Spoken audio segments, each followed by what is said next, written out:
quando chega dezembro, o internauta incauto pensa logo em Natal, festas, presentes e o inevitável, o novo disco do rei Roberto Carlos. Até aí, nenhuma novidade, e talvez não houvesse realmente nada de novo neste fim de ano que se passou. Tudo começou a partir de uma denúncia anônima de uma pessoa que, num primor de redundância, preferiu não se identificar. Dizia a respeito de uma mensagem secreta gravada no disco do rei Roberto e traria a identidade do anticristo. O informante cauteloso disse apenas que era aquele disco em que ele aparece sozinho na capa.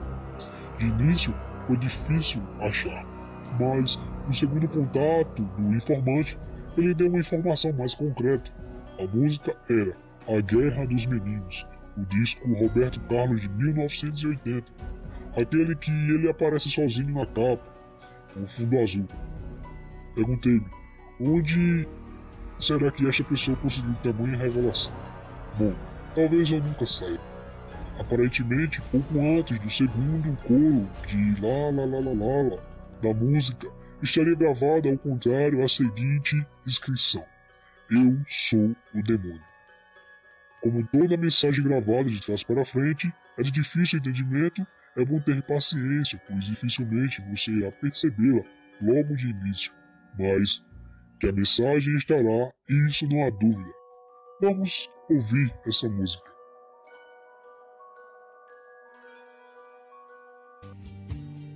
Tinha na inocência a sabedoria da simplicidade, me dizia que tudo é mais forte quando todos cantam a mesma canção e que eu devia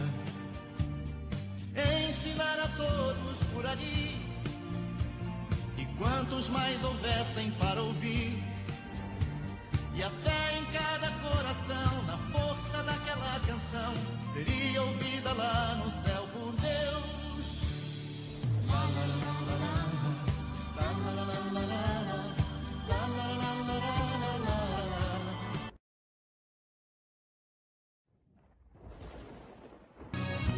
Olho de suesso de salve, nossa roxo mãe da psi, shita de sisukmak, shau nem kavi. Olho é o meto comi, shira e chuamani, shira com justo dote. La la la la.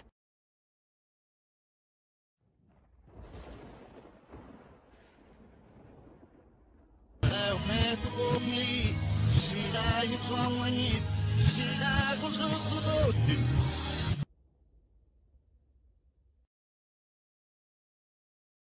Eu meto comi, shira e chuamani, shira com justo dote.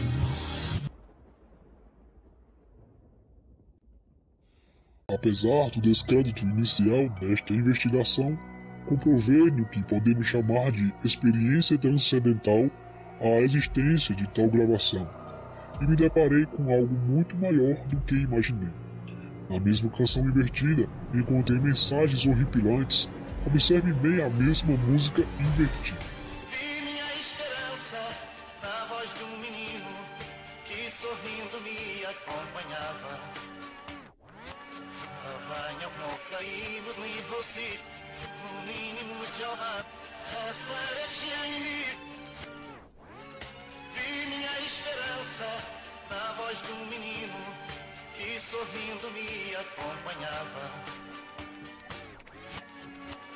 Avanha moca e você, no mínimo de honra, essa é a Vi minha esperança na voz de um menino que sorrindo me acompanhava. Avanha moca e você, no mínimo de honra, essa é Vi minha esperança na voz de um menino que sorrindo me acompanhava. Outros que brincavam mais além, deixavam de brincar por aqui também. E cada vez crescia mais aquele batalhão de paz, onde já marchavam mais de 100.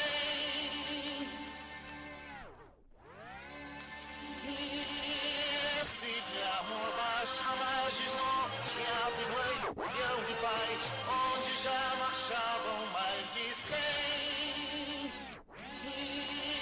Esse de amor baixa margens norte a oeste, onde já marchavam mais de 100. Esse de amor baixa margens norte a bilhão de paz, baixa margens norte a bilhão de paz, norte a bilhão e Natal, batalhão de paz, norte a bilhão e Natal, aquele batalhão de paz, norte a bilhão e Natal, Casema e Ria mais, aquele batalhão de paz, onde já marchavam mais de 100. Esse de amor baixa margens norte a bilhão e Natal, aquele batalhão de paz, onde já marchavam mais de 100. A partir daí, tentei levantar dentro do enorme material bibliográfico existente sobre o rei Roberto alguma pista que nos levasse à verdade por trás daquela inscrição. Cheguei então num ponto nebuloso e cabalístico, no ano de 1960. Este ano, que é uma peça-chave da gloriosa carreira de Roberto Carlos, pois é em 1960 que Roberto, praticamente de um dia para o outro, desistiria de ser um mero imitador de João Gilberto e começaria a traçar o caminho do rock and roll que o levaria ao estrelato. Em 1960, Roberto Carlos era apenas um desconhecido, tentando sucesso no Rio de Janeiro, cantando bossa nova. Sua primeira gravação data desta época, um compacto de 78 RPM, com as músicas João e Maria e Fora de Tom, com influência da música de João Gilberto, que resultou num completo fracasso. Após essa primeira gravação, Roberto se envolveu em outro projeto mal sucedido, incentivado por seu empresário. Gravou um disco de boleros e tchá-tchá-tchás, chamado Louco por Você, que é curiosamente o único disco do cantor em que sua figura não aparece estampada na capa. Acredito que o novo fracasso obtido com esse disco foi a principal razão para a grande virada na vida de Roberto Carlos, em sua derrocada para as legiões do mal. É então que, sem nenhuma razão, no LP seguinte, Splish Splash, surge a figura do Roberto Carlos roqueiro, que influenciaria várias gerações de jovens brasileiros e que iniciou o movimento musical da Jovem Guarda. Mas o que levou Roberto a mudar seu estilo musical e se aventurar num tipo de música que ainda não era sequer bem aceito pela sociedade brasileira? Está claro para mim que foi neste período em que Roberto fez um pacto com o diabo e vendeu sua alma para ter sucesso. Além disso, muita gente boa já deixou claro o seu estranhamento quanto ao fato de alguém que não demonstrara até então talento algum e de repente começou a escrever canções geniais como É Proibido Fumar, Quero que Tudo Vá para o Inferno. Precisa dizer mais alguma coisa? Acredito que não. Tem mais, aquela música que ele canta, Pode vir quente, que eu estou fervendo, eu sou terrível, de que vale tudo isso, as flores do jardim de nossa casa, sua estupidez e entre muitas outras. Então, na busca de novas pistas, ou mensagens que elucidassem esse mistério, o passo seguinte desta impoluta investigação foi ouvir tudo o que Roberto gravou ao longo de sua carreira. E não é que, para nossa surpresa, a partir da reinterpretação livre de algumas de suas canções mais famosas, encontramos um significado completamente inédito e aterrador para sua obra. Por exemplo, Jesus Cristo, de 1970, deixa de ser uma canção de louvor a Deus para se tornar um desafio. Sim, isso que vocês escutam, um desafio.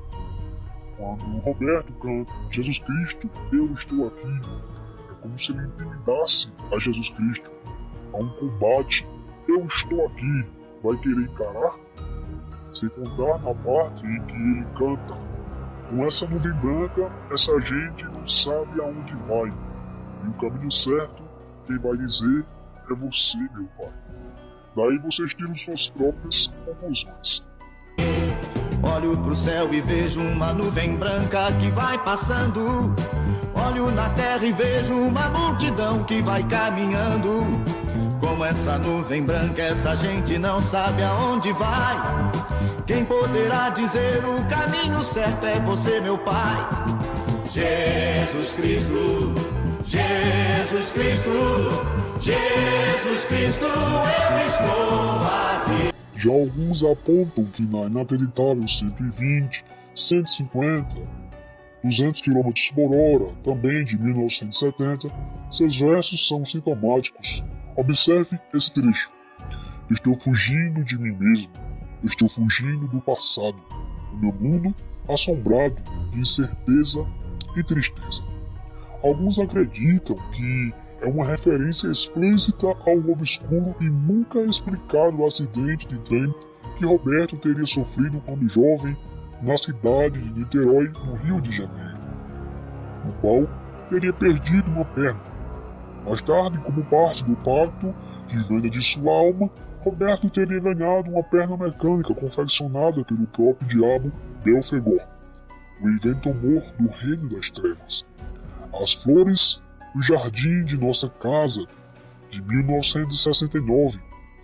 A perca de um grande amor é pano de fundo para a narração do encontro de Roberto com o demônio. Observe um trecho.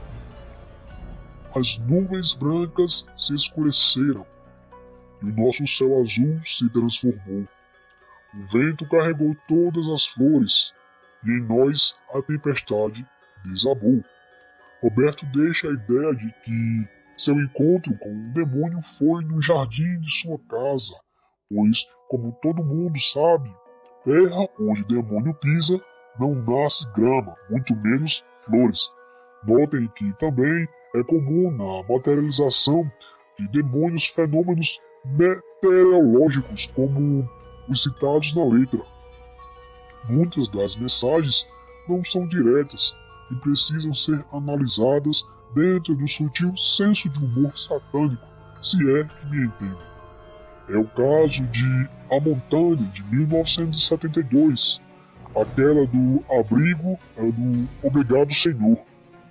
Notem o tom de chacota da letra e o arranjo quase infantil que ressalta a ironia demoníaca da música. Vamos escutar um trecho dela. Por isso eu digo, obrigado, Senhor, por mais um dia. Obrigado, Senhor, que eu posso ver. Que seria de mim sem a fé que eu tenho em você? Por mais que eu sofra, obrigado, Senhor, mesmo que eu chore. Obrigado, Senhor, por eu saber. Mas a grande descoberta está na música Traumas, de 1971, verdadeira pérola perdida no vasto repertório do cantor. Ouçam, meu pai um dia me falou, para que eu nunca mentisse, mas ele também se esqueceu de me dizer a verdade. É uma referência à luta bíblica entre Deus e Lúcifer. Acredita-se que foi o próprio que lhe encomendou a letra. Mais adiante, Roberto se tornará nostálgico, falando de anjos e da grande decepção com seu pai. Aqui representando indiretamente pela figura do Criador, Deus Todo-Poderoso. Observem, meu pai também me falou dos anjos que eu conheci. No delírio da febre que ardia do meu pequeno corpo, que sofria sem nada entender. Meu pai tentou encher de fantasia e enfeitar as coisas que eu via, mas aqueles anjos agora já se foram. Nessa pesquisa notamos que, a partir de 1973, Roberto evitará compor novas composições de conteúdo subliminar satanista, ou que fiquem sujeitas a qualquer tipo de reinterpretação, caindo no romantismo açucarado no qual se mantém até hoje. Segundo consta, a partir de então, o rei Roberto estaria sendo influenciado pelo demônio Mefistófeles, conhecido nos meios satânicos como o patrono da mediocridade. Além disso, existe cantor brasileiro com tantas manias, do tipo que só veste branco ou marrom em dia de show, só podem ser uma espécie de proteção contra o exército de Deus. Bom, acreditar ou não acreditar é uma escolha sua. Até o próximo vídeo. Abraços do Mensageiro.